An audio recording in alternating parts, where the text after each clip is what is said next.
Olivia, have you cleaned up the grass in the yard? I see it's overgrown, but there's no one to clean it up. It looks like a jungle out there. How can you stand living in such a mess? I haven't. Lately, morning sickness makes me feel tired and can't get out of bed, let alone clean the house. I'm sorry, but I'm not feeling well enough to do any gardening right now. I'm sick of your excuses. You make excuses for your laziness. You are the daughter-in-law, the wife, not the queen in this house. You can't even do something as simple as clearing the grass. Do you really know what it means to be a housewife? You have to take care of the house and make it look presentable. You can't just neglect your duties and expect someone else to do them for you. Of course, I believe I am completing my household chores to the best of my ability. Unfortunately, my body hasn't been able to keep up, and that forces me to rest quite often. I hope you can understand and be patient with me. There's no way that's true. You're just using being pregnant as an excuse to be lazy and put off your wifely duties. Do you really think it's okay for you to be such a sloth? You should be ashamed of yourself. There is no way. I believe that I am working as hard as I can and trying to do as much as possible. But sometimes, I just can't help feeling sick and weak. It's not like I want to be this way. It's just how my body reacts to being pregnant. I heard from Darius that you've been slacking in making him meals, and the quality of his food is also dropping. To think we allowed such a miserable specimen of a wife to marry into our family. We are this close to completely giving up on a lost cause such as you. It is true that I haven't been able to make meals the same way I had been able to before. It's just that my morning sickness and nausea act up more when I smell certain foods. Even with that, I make sure Darius gets a healthy meal 3 times a day. He also says he is grateful that I am trying so hard for him. He even said he would buy his lunches during this period to make things easier on me. He's just acting nice to you because he knows he married such a useless wife and knows he can get better food elsewhere. For the past month, all I hear from you is, "I'll try," or "I'm doing my best," and other excuses that seem thought up by a mentally challenged chimp. If the results are garbage, then it doesn't matter how hard you try. I'm sorry that I can't do things the way you want, but I am doing as much as my body will allow me at the moment. I promise to try harder to earn your respect. Try? You? How is that going to change anything? As hard as you try, things won't change much because the level that you think of hard work is still under par when compared to normal housewives like me. Since your baseline abilities are so low, I guess that's just another one of your defects. But I expect you to be able to do at least the bare minimum for my son, since we all know that you're below average in pretty much everything. Don't you think you should be putting forth more effort to meet society's norms? I have no response to that.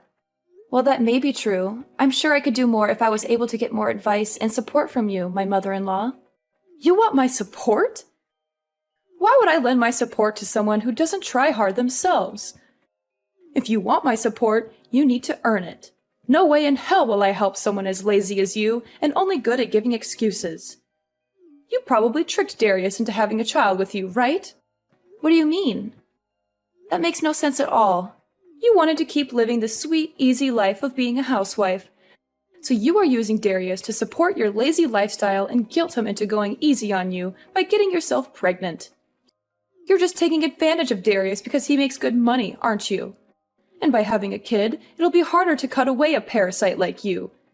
You are the most conniving, audacious woman I have ever met. It's not like that at all.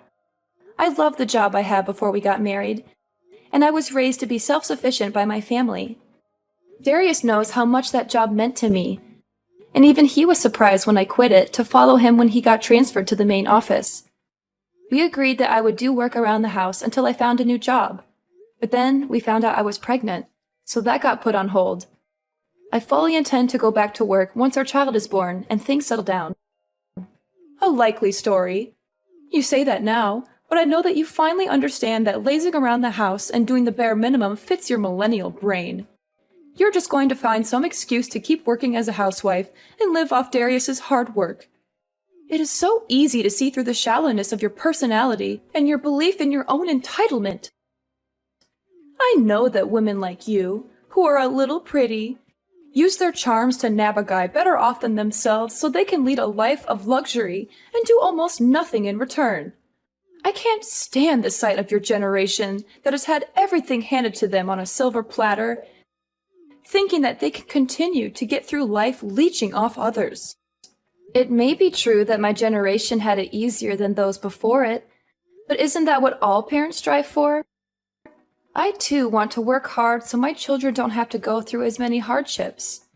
You say a lot to me about being a housewife, but aren't you one as well? Of course I am, but it's okay, because that's just the time we lived in. Nothing wrong with that. Men worked and women stayed at home keeping the place clean and making sure the men had a warm meal. You're waiting for them when they returned. Really? My parents both worked full-time, and so did the parents of almost all the people I grew up around. That just shows the difference between our white-collar world and your blue-collar existence. Nothing to be ashamed about. Well, if I had a daughter like you, I would be pretty embarrassed by how you turned out. I don't think that has anything to do with it. Stop changing the course of this conversation. Do you understand what it means to be a part of this family? Once you took our name, certain responsibilities also came along with it. With that being said, for the next family reunion next month, you don't expect to be treated differently just because you're pregnant, do you? There are going to be a lot of people there, so don't embarrass me by not doing your fair share of the work. I expect you to work doubly hard to show that you are a good fit for our family. I will help out as much as my body will allow me to. By then, my morning sickness should have abated for the most part. I hope you understand your position here. You are going to be allowed to visit your in-laws' house, so you had better show up prepared. You know what that means, right? Don't come empty-handed. Of course, we always bring a gift of gratitude when we visit. I always try to choose something that best suits the occasion that we meet under. And instead of the cheap crap you usually bring around, why don't you dig a little deeper and bring something that might actually make me happy? I try to choose something different every visit, but I just can't figure out what your preferences are. If you could please let me know what you would like to see us bring. Seriously? This is how your generation handles things. Are you so insensitive and bad-mannered that you have to ask such things? In my day, such questions were unthinkable. It pains me to see how uncultured people like you have become. Try thinking for yourself for once, and show that you can choose something that would make me happy. I understand. I will think about it and get Darius's opinion on what to get you guys. Hello, Olivia. Do you have a little time to talk? There's something that's been bothering me, and I wanted to clear it up with you. Hi, Dad. It's good to hear from you again. You're always busy with work. How's everything with you? Are you doing well? Pretty good. Well, are you free? I have something to ask you. It's kind of personal, so I hope you don't mind. Yeah, of course. What can I do for you? Recently, Nate has been in a really bad mood. Unstable, really. I'm not sure if it's because of menopause or some other reason, but all she does is complain constantly. I know it's rude of me to contact you directly about it, but she is always talking poorly of you, and it is worrying me mightily. She says things that don't make sense and don't match what I know about you. Thank you for coming to me directly with this. If there is something that I am doing wrong, I will fix it. Could you please let me know what she's unhappy about? Maybe there's some misunderstanding or miscommunication that we can clear up. Well, ever since Darius first introduced you to us, I have known you as a humble and hardworking individual. So I'm not swallowing everything my wife says as the gospel truth. So if anything I say is not true, I want you to let me know. Just hearing you say that makes me feel safer and happy. Thank you for trusting me. You're a good father-in-law and a good friend. Okay, so for example, is it true that since you quit your old job and got pregnant, you've been blowing through Darius's savings? What? That's impossible. We've been making do with the income Darius brings in every month and haven't had to resort to either of our savings yet. Darius gave me full access to all his accounts so I could get things ready for our baby or make things easier for me while I'm pregnant. But I feel that the money should be saved for something else if we can get by with what he is making already. I see. So Nate is lying to me again. It's hard for me to say it, but that seems to be the case. Also, since I'm at home resting most of the time, I don't really have a reason to spend much money at all. There is no reason at all for me to dip into Darius's savings. That makes sense. According to Nate, ever since you got pregnant, your personality has shifted and you've been buying expensive brand products to relieve the stress you feel from the pregnancy. And because of that, your relationship with Darius is becoming strained. I'm shocked to hear this, not only because it's not true, but also because it doesn't even sound real. Why would she believe something like that? Darius and I are very happy together, and we're looking forward to welcoming our baby into the world. We don't need any expensive things to make us happy. We just need each other and our family. So that's the case. To be very honest with you, I've seen this happen before. What do you mean? I know that our extended family is meeting up at our place for a Christmas get-together. But I was wondering if the three of us, including Darius, could sit down and have a talk before then. There's something important that I need to tell you both. It's about Nade and her past. Of course. I will check with Darius, but I'm sure it would be fine. He wanted to talk with you too. Ha ha! Olivia, your face was priceless. Your expression when a glass of champagne is thrown in your face is hilarious. I wish I had a camera for it. I would frame it and put it up in our entrance so everyone could see the stupid look you had on your face. This is an example of a country bumpkin that decided to sit down for a minute instead of doing exactly what her mother-in-law told her to do. It would be the engraved caption under it. I only sat down for a minute. I didn't think that would enrage you enough to splash a glass of wine on me like that. Moreover, this is the Christmas gift that I spent a lot of time choosing for you. Really? A bottle of champagne for less than $6,000? If you want to show your heart, you should choose a really expensive bottle of wine, such as the 1937 Krug Collection Magnum. Besides, you should buy a lot of expensive fruit too. You're so cheap and stingy. That's crazy. You judge anyone's heart by the value of a gift? That's so shallow and materialistic. I chose this wine because it's from your favorite region and it has a good rating. I thought that you would like the taste and the quality, not the price tag.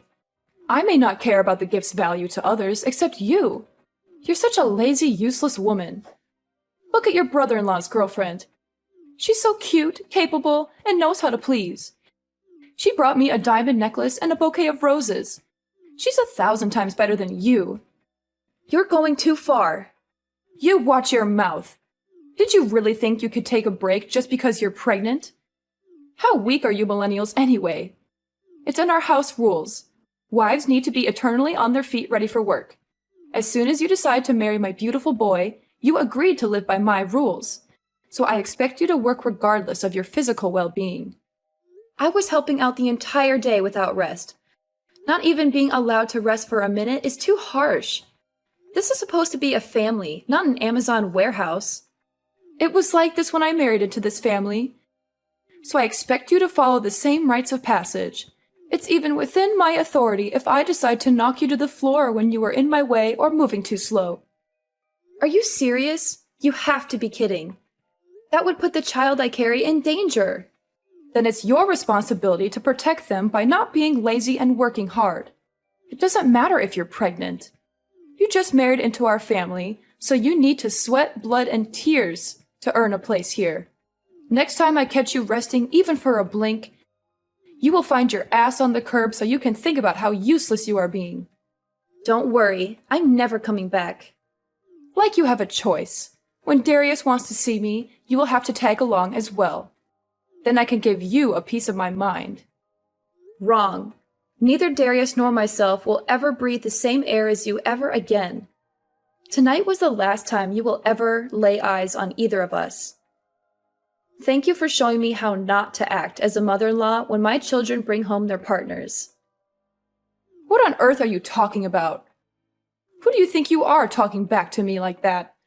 When you get back from changing your clothes, I am going to show you the true meaning of respecting your elders. Hurry up and change. How long does it take you?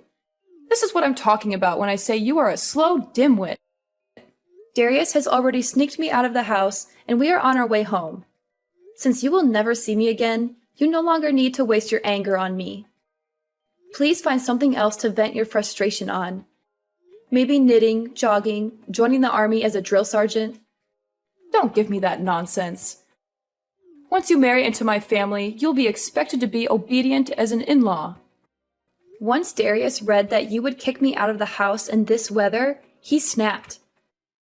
He said anyone who would put a mother and child in that much danger is worse than Stalin and a disgrace to humanity. That's how he put it, minus the swear words. Quit fooling around and get in here. As long as you do as you're told, nothing bad will happen to you. So quit mouthing off like those pundits on the TV. Everyone knows that expecting mothers should not be overworked or stressed out by chores. You know this better than most, don't you, Nade? What kind of weak snowflake talk is that? Quit acting like a victim and get back here. You are so blind by your own self-righteous ranting that you haven't looked around the room at all, have you? Where is everyone? You've just been projecting your own hypocritical standards onto me this whole time, haven't you? The lazy daughter-in-law that always shirked her duties was you, wasn't it? How dare you? How would you know anything? I heard everything from your husband. When you were pregnant with Darius, you used that as an excuse to completely stop doing housework. He said that he would come home to a filthy house with no food in the kitchen, but find you in your infamous reclining Buddha pose on the sofa, giggling and munching in front of the TV. Infamous? What's that mean? Yes, it's an inside joke amongst the whole family. You were probably in that pose on your sofa during most of our conversation, weren't you? How dare you? No, I wasn't. Your sister snapped a pic and sent it to me before she snuck out 15 minutes ago. And your brother showed me his collection of pictures he's taken of you over the past 20 years. On that couch, in that pose. I actually wet myself a little laughing, looking at them. I would like to blame it on the pressure the baby is putting on my bladder, but it probably would have happened regardless. Lies! Horrible lies! Back to the main point. When you were pregnant, you used that as a shield to avoid doing any chores, even when you felt fine. In fact, you always boasted that you never once experienced morning sickness to your friends after Darius was born. You went on shopping sprees with his credit cards, claiming that it was the only way to relieve the stress you felt from the pregnancy. Whenever someone confronted you about your behavior, you would go into hysterics and enter drama queen mode. I don't know what Ryan told you, but it's obvious that those are all lies. He's just trying to make me look bad. I even heard similar stories from his siblings, cousins, nieces, and nephews. With so many corroborating stories, it's difficult to believe your claims that they are all lies. They all said the same thing, that you were always rude, lazy, and selfish. That you never helped out with anything, and always expected to be treated like royalty. That you made everyone's life miserable with your constant demands and complaints. How could you? Why would you stick your nose so deep into our family's affairs? You're just an outsider who married into this family. You should be grateful that I even let you stay here and not cause any trouble. There is no reason for father to lie. In fact, these stories only make him look bad for letting you walk all over his family name. There really was no need for me to talk to so many other family members. But once they heard that I was looking for more evidence, they began contacting me instead. Ryan telling me his story had the effect of that little Dutch boy taking his finger out of the hole in the dike. There's even a group chat full of family members trading stories about you named A Compendium of Caligula, Nade's Chronicles. You can credit that clever alliteration to Darius. This is the most humiliating thing I've ever heard. How dare they talk about me like that behind my back? They are all liars and traitors. Oh, it gets worse. Your brother made an internet forum of the same name and it blew up. A what? It's better if you stay clueless about that one. Trust me, you don't want to know what people are saying about you online. How could you do something so terrible to me after all I've done for you? Me? I just asked questions if my treatment at your hands was par for the course in this family, and obviously it wasn't. How dare you put me on the spot like this? So what if it's true? What are you going to do about it? I'm not going to do anything. The bear incident that you so enjoyed inducing seems to be the straw that broke the camel's back. Ryan has had enough and intends to cut you off completely. What do you mean? Where is he? He's in the passenger side next to Darius. Why did you take him with you? What are you going to do to him? Whoa, stop jumping to conclusions. We didn't take anyone. He wanted to come with us because he was sickened by what you did tonight. He was in tears and on his knees begging us for forgiveness, even though he did nothing wrong. Why does he have to apologize? You're the one who was being lazy. You were the one loafing around her entire life. Ryan? No way. Yes way. He decided to reply to that after reading it. Tell Ryan to stop coddling you and get back where he belongs. It seems that you are always the abnormal one. His parents disliked you from the beginning, but he stuck by you out of duty and the hope that you would become a better person. That's not true. They loved me like their own daughter. I was the best daughter-in-law they could have ever asked for. You never brought gifts. You entered their house without greeting them. You acted like you owned everything. You disappeared into the bathroom whenever it came time to clean up during family get-togethers. You talked down to everyone like it was your right because you married the eldest son. And the most hypocritical thing of all is that you used your pregnancy as a get-out-of-jail-free card to avoid helping out during the family's Christmas party. How did your ears not burst into flames of embarrassment, telling me to do all the things you refused to do? That's not exactly the way I remember things.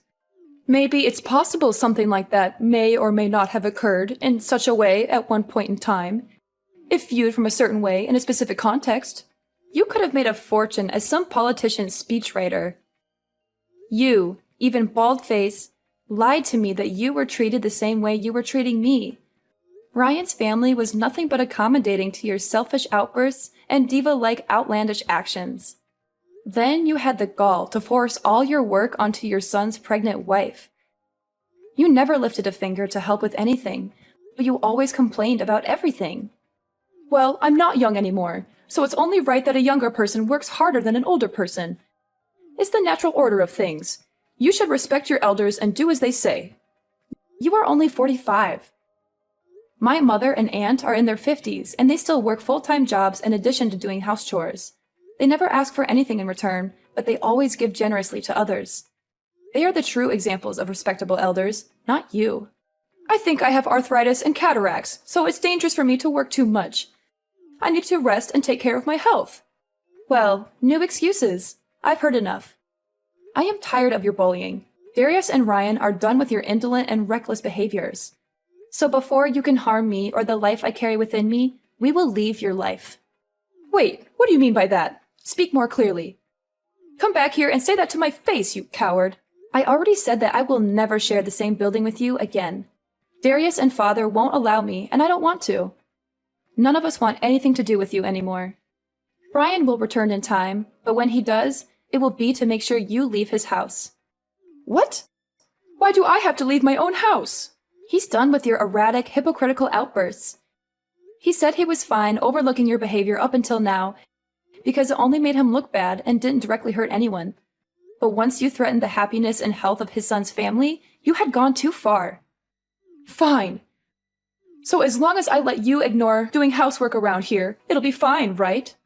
That is the least of the issues you've perpetrated. Dumping drinks on a pregnant woman and kicking her out in the winter cold are actions of a psychopath that are unacceptable in any society. Ryan says you need to look back on your actions and live with the consequences. Okay, I get it. Tell him to stop blowing this out of proportion and come back here so we can talk things out amicably. He's reading these messages himself, and he says he has nothing more to say to you. He wants you out of our lives before you can hurt his grandchild. Fine, I apologize. Tell him to forgive me and come back home. Your narcissism really has no bounds, does it? You really don't see the double standards you set for yourself and other people, do you? What are you talking about? I treat people the way they deserve to be treated, and expect people to respect me the way I deserve to be respected. It's only fair. This is the self-centered behavior everyone is talking about. I have decided that in order to protect my child from your bad influence, he will never see the face of his future grandmother. Darius says that you will never see him again as well. He says that this is the wisest decision we can make to keep our new family safe from you. Your conceited, egomaniacal actions up until this day have led to this outcome. You've had an easy ride up until now, so it is high time that you learn how to work for your living. It turns out that Nade dropped to her knees and bawled for forgiveness from Ryan when he got back home a few weeks later. Unfortunately for her, he had had enough of her self-serving ways, so her apologies were dismissed. He evicted her from his house after living comfortably as a failure of a housewife, which forced her to find a humble job so she could afford a dingy apartment to live in. We can only hope that this experience can make her acknowledge her faults and give her a change of heart. I'm not expecting that, but who knows what the future holds. Maybe one day she will learn how to be a better person and a better mother. Or maybe she will never change and continue to be miserable and bitter.